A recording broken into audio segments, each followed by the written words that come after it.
Cinema మానేద్దామని decide అయ్యి తన దగ్గర ఉన్న డబ్బులతో ఇంకొంచెం అప్పు చేసుకుని ఓ హోటల్ బిజినెస్ పెట్టాడు.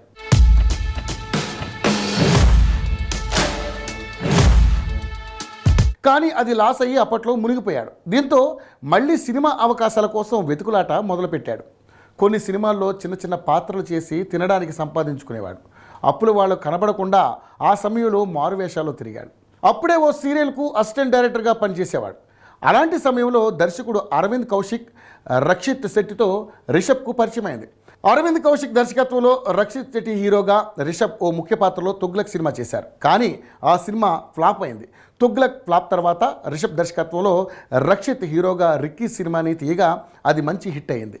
ఆ తర్వాత ఒక మంచి ఆర్ట్ సినిమా తీద్దామనుకున్నారు. కానీ ఎవరూ డబ్బులు పెట్టేందుకు రాలేదు. దీంతో మళ్ళీ రిషబ్ దర్శకత్వంలో రక్షిత్ హీరోగా కిరాక్ పార్టీ సినిమా తీస్తే అది పెద్ద హిట్ అయింది. ఆ